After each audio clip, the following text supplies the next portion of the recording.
বৃহস্পতিবার আর আজকের বৃহস্পতিবার এক নয়। আরো যদি কোন নেতার দিকে বেকা চোখে তাকাও, জনগণ চোখ উপড়ে ফেলে দেবে। শোনা যাচ্ছে স্বৈরাচারী প্রধানমন্ত্রী আজকে নাকি দেশে আসবে।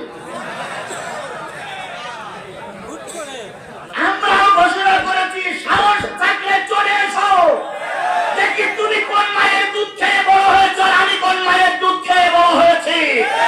স্বৈরাচারের সাত ক্ষমতার থেকে নেমেছিল, তোমাদের মতন পালিয়ে যায়নি। আর তোমরা ৪১ বছর পর্যন্ত থাকতে চেয়েছিলে, অথচ এক ধাক্কায় নিজের পরনের কাপড়ও ঠিক মতন গোছাই নিয়ে যেতে পারোনি। আল্লামা সাঈদী বলেছিলেন, এমন সময় আসবে, এমন সময় আসবে, পালানোর জন্য ইঁদুরের গর্ত খুঁজে পাবা না। সে কথাটা আজকে সত্যে পরিণত হয়েছে। কথা বলেন ঠিক না বেঠিক? উনি চেয়েছিল আমি কিছু টাকা পয়সা আর কিছু জিনিসপত্র নিয়ে যাব, সেনাবাহিনী বলল ওটা দেওয়ার সময় নাই। এলাকা আমার ভাইরা, নবী ধর্মের কথা বলতে গিয়ে মার খেয়েছেন, রক্ত দিয়েছেন। প্রাথমিক অবস্থায় যখন নবী ধর্মের কথা বলতে শুরু করলেন, নেতা আবু জেহেল রাসূলকে ডেকে বলল, খবরদার এভাবে কথা বলবা না। নবীজিকে চুপ করে গেলেন। মুসলমান কথা বলেন, নবীজিকে চুপ করে গেছেন। নবীজি ধর্মের কথা বলতে শুরু করলেন। আরেকদিন নবীকে ধমক দিল, নবীকে গলা ধাক্কা দিল। এভাবে নবীর পরে মাস চলতে শুরু করলো। নবীজি কালেমার দাওয়াত চালু রাখলেন। হঠাৎ করে একদিন আবু জেহেলের সঙ্গে দেখা। আবু জেহেল ডাক দিয়ে বলে, ভাতিজা, কালেমার কথা বন্ধ করতে বললাম, তুমি বললে না, তুমি কি চাও? নবীজি চুপ করে দাঁড়িয়ে আছে। আবু জেহেল বলল, শোনো ভাতিজা, যদি তুমি রাষ্ট্রের ক্ষমতা চাও, রাষ্ট্রের ক্ষমতা দিয়ে দেব। সুন্দর নারী চাইলে সুন্দর নারী দেব। আকাশের চাঁদ চাইলে আকাশের চাঁদ দেওয়া সম্ভব, চারা চাইলে তারা দেওয়া সম্ভব, কিন্তু কালেমার কথা বন্ধ করতে হবে। নবীজি বললেন, চাচা, যেটা দিতে পারেন সেটা যদি দেন, আর যেটা দিতে না পারেন সেটাও যদি দেন, ওই আকাশের চাঁদ আর ওই আকাশের সূর্য যদি দুই হাতে এনে দেন, আমি নবী যতক্ষণ পর্যন্ত বেঁচে আছি কালেমার দাওয়াত বন্ধ করব না।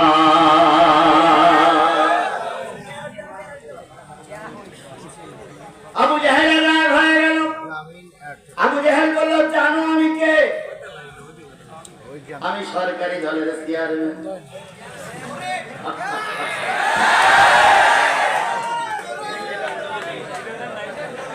আমি সরকারি দলের চেয়ারম্যান। কোন মা এমন সন্তান জন্ম না দেয় যেই সন্তানের কারণে মান নামে মানুষ ভালো দোয়া করে।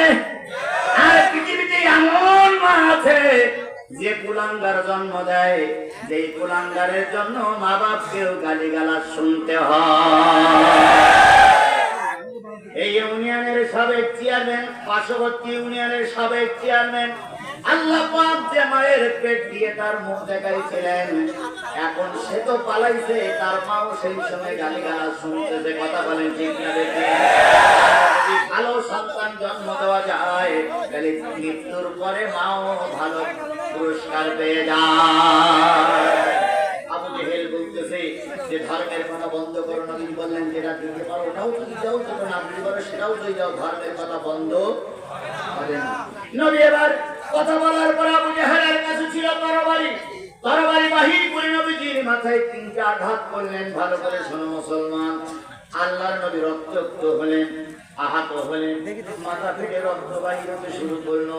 আল্লাহর নবী প্রতিবাদ করতে পারলেন না, যেহেতু সেই ক্ষমতা তখন ছিল না। মাথার পরে হাত দিয়ে রক্তে নাক ভিজে গেছে, কান ভিজে গেছে, চারিপাশ থেকে রক্ত বাহির হচ্ছে। দয়ার নবী, মায়ার নবী ঘরে চলে গেলেন। খাদিজারে বললেন, খাদিজা, দরজা খুলে দাও, তোমার জাতি আমাকে হাত খুলে ঘরে ফিরে দিয়েছে। খাদিজা দরজা খুলে দিলেন, রক্তগুলো পরিষ্কার করলেন, দুই গালে দুটো চুমা দিয়ে বললেন, ওগো ভাতিজা মুহাম্মদ, আমার বিশ্বাস একদিন তোমার কালেমা এই পৃথিবীময় গোটা বিশ্বময় ছড়িয়ে পড়বে। আল্লাহ নবী ঘরে হাত শুনে আছে। রক্তগুলো খাদিজা মুছে দেয়, মাঝে মাঝে গালে চুমা দেয়। এমত অবস্থায় রাসূলের চাচা আমির হামজা ছিলেন না এলাকায়, তিনি ছিলেন শিকারিতে।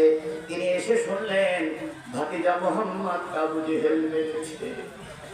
আমির হামজা সোজা চলে গেলেন ভাতিজা মোহাম্মদের ঘরে। বাইরে থেকে ডাক দিয়ে বলেন, ভাতিজা দরজাটা একটু খুলে দাও। কেতাবে আসছে এতক্ষণ পর্যন্ত নবীর চোখে কোনো পানি ছিল না। যেই না আমির হামজার কণ্ঠস্বর কানের ভিতরে গেছে, সেই আর নবী ব্যালেন্স ঠিক রাখতে পারেন নাই।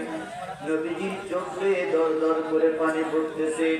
পানিওয়ালা নবী সামনে আসলেন। আমির হামজা বললেন, ভাতিজা কান্দো কেন?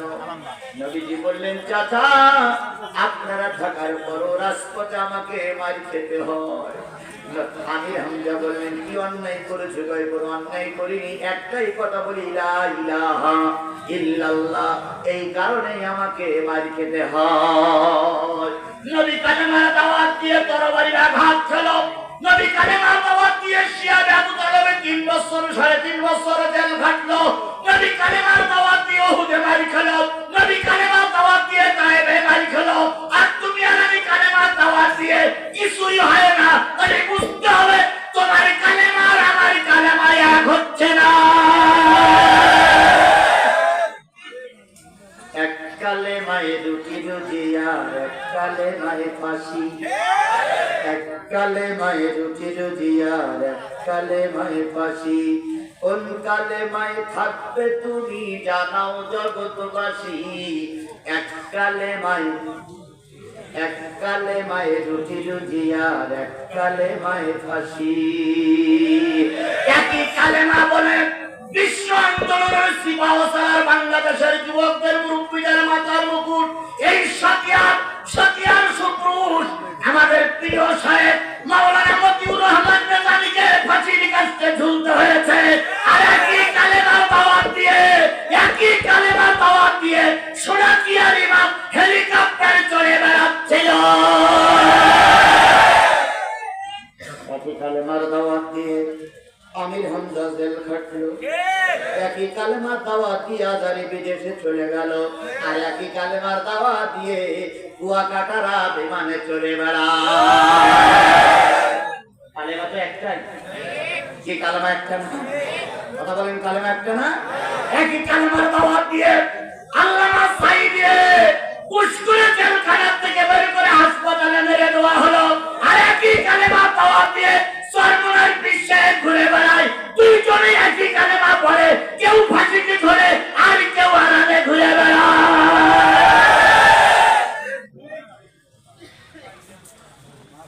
ফরিদউদ্দিন মাসুদ সাহেব তিনি এই নেজামী সাহেবের ফাঁসি দাবি করেছিলেন। কথা বলেন, আল্লামা সাঈদীর ফাঁসি দাবি করেছিলেন এই ফরিদউদ্দিন মাসুদ সাহেব। কথা বলেন, ঠিক না বেটি? আবার এই ফরিদউদ্দিন মাসুদদের বাঁচানোর জন্য বরিশালের একটি সাহেব তাদের পক্ষে দালালি করতেছে। তিনি বলতেছেন ফরিদউদ্দিন মাসুদের নামে যদি কোনো থানায় মামলা নেওয়া হয়, থানার ওসি সাহেবকে নাকি মাপ চাইতে হবে। তাকে তারপর বলতেছে থানা ঘেরাও করা হবে। আমরা স্পষ্ট করে ঘোষণা করে দিতে চাই, বাংলাদেশের যুবকরা এদের স্বাধীন করেছে। যদি অন্যায়ের বিরুদ্ধে কথা বলার কারণে অন্যায়ের বিপক্ষে অবস্থান নিয়ে যদি থানায় মামলা দেওয়া হয়, আর ওই মামলা যদি বাংলাদেশের কোন ওসি গ্রহণ না করে, আল্লাহর কসম শেখ হাসিনার যে অবস্থা হয়েছে তোমাদেরকেও সেই অবস্থা করানো হবে।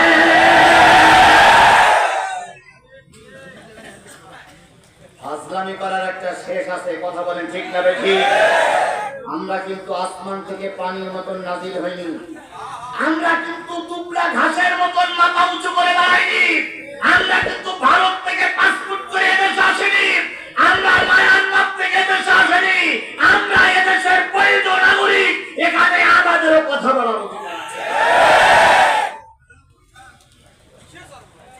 এক কালেমার দাওয়াত দিয়ে কেউ ফাঁসিতে ঝুলতেছে, এক কালেমার দাওয়াত দিয়ে কেউ ফাঁসিতে ঝুলতেছে, আর কেউ কোরমা বিরিয়ানি খেয়ে ভুড়ি লতাচ্ছে।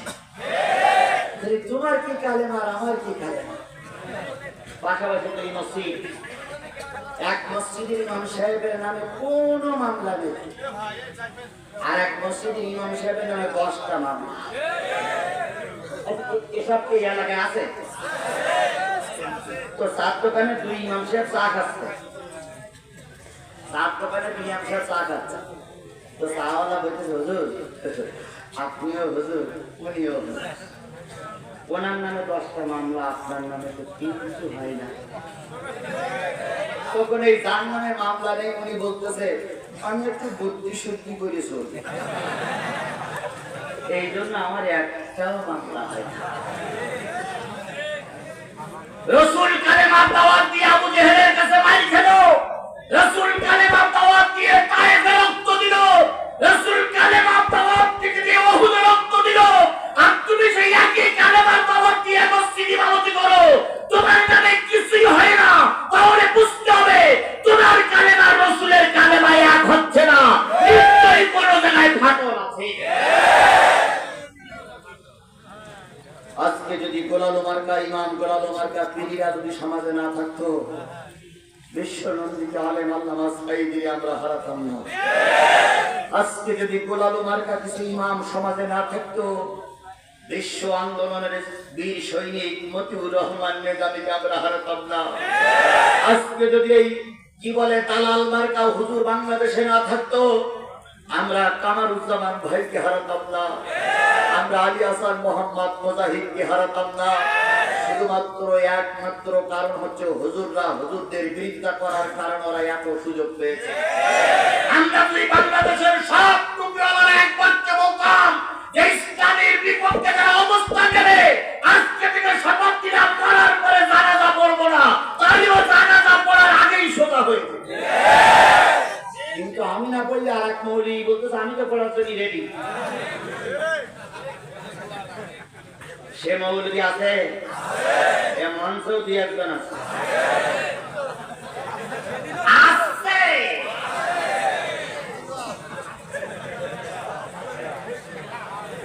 আমি সাথিয়ায় পাবনায় আজকের থেকে আসিনি, আমি আপনাদের ভালো রকম চিনি ভাই। কি অন্যায় করেছিলাম আমরা সেদিন। আমি এখানে সাথিয়ায় জমি কিনতে আসিনি, কোন মানুষের মেয়ে বিয়ে করার জন্য আসিনি, আমি কারোর কাছ থেকে টাকা ধার করে দেব না বলে চলে যাইনি। তাহলে সেদিন আমার মঞ্চে আক্রমণ করা হয়েছিল কেন জাতি জানতে চায়। সেদিন আমাদের মঞ্চে হাতুড়ি নিয়ে, হকিস্টিক নিয়ে, চাইনিজ কুরান নিয়ে পুলিশ, যুবলীগ, আওয়ামী লীগ, ছাত্রলীগের নেতা কর্মীরা আমার মঞ্চে আক্রমণ করেছিলেন। আমরা জানতে চাই কেন সেদিন আক্রমণ হয়েছিল। যদি সঠিক উত্তর না হয়, আল্লাহর কসম তোমাদের মতো নেতার মৃত্যুর পর আমরা অন্তত তোমার জানাজা পড়ব না।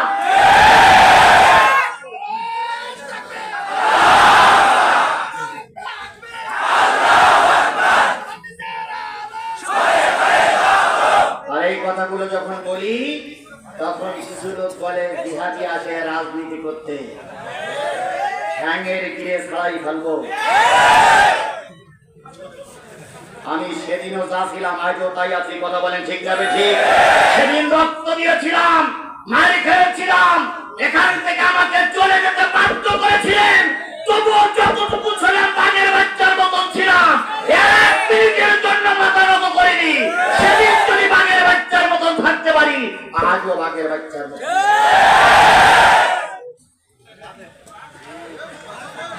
আপনি দেখে যান, আপনার দালালেরা দেখুক, আপনারা পালাইছেন, আমরা ঠিকই বেঁচে আছি। আমার যুবকেরা মাথা উঁচু করে দাঁড়িয়ে আছে, আমার মুরব্বীরা মঞ্চে বসে আছে। আগামী নির্বাচন যদি সুষ্ঠু হয়, ইনশাআল্লাহ আমরা ইসলামী আন্দোলনের নেতাদের বিজয়ের মালা পরিয়ে, ফুলের মালা পরিয়ে আগামীতে জাতীয় সংসদের সদস্য বানাবো ইনশাআল্লাহ। তবে হ্যাঁ, দিনের ভোট রাতে হইলে ঠেকা দেবে না।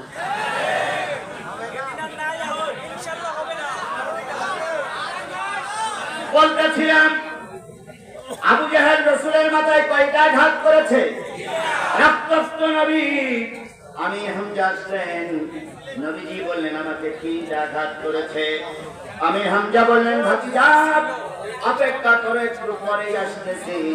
কিছুক্ষণ পরে আল্লাহ নবী আমির হামজা চলে আসলেন, এসে বললেন ভাতিজা তোমার মারির শোধ আমি মারি নিয়েছি। কি করেছেন? তোমার 3টে বাড়ি মেরেছিল, আমিও 3টে বাড়ি মেরেছি। আল্লাহ নবী খুশি হলেন। আরে মুসলমান কথা বলেন, খুশি হলেন। নবীজি বললেন চাচা মারির শোধ মারি নিয়েছেন, খুশি হবার কথা।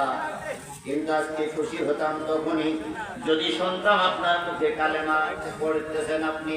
আমির হামজা বললেন ভাতিজা যদি কালেমা পড়লে তুমি খুশি হও, তোমাকে খাদিজাকে সাক্ষী রেখে আল্লাহর সাক্ষী রেখে কালেমা পড়ে নিল লা ইলাহা ইল্লাল্লাহু মুহাম্মাদুর রাসূলুল্লাহ। নবী মার খাওয়ার পরে ক্ষমা করে দিয়েছেন। আমরাও সেই নবীর আদর্শ ধরে চলবো। কথা বলেন ঠিক না বেঠিক? যে নবী এত কষ্ট করার পরে জাতিকে মাফ করে দিলেন, আমরা সেই নবীর নামে দুরূদ আর সালাম সকলে মিলে বলছি সাল্লাল্লাহু আলাইহি ওয়াসাল্লাম। বন্ধুগণ আপনারা অনেকদিন পরে এসেছেন, আজকে মাহফিলের নাম দেওয়া হয়েছে কি বলেন তো? ইসলামী জালসা। ইসলামী তার মানে এখানে কিসের থেকে আলোচনা করা হবে? ইসলাম থেকে আলোচনা করা হবে, ধর্ম থেকে আলোচনা করা হবে। আল্লাহ রাসূল বলেছেন আদ-দীনু নাসিহাতুন সালাসা, আদ-দীনু নাসিহাতুন সালাসা, আদ-দীনু নাসিহাতুন সালাসা। সাহাবীরা বললেন কুল্লা লিমান?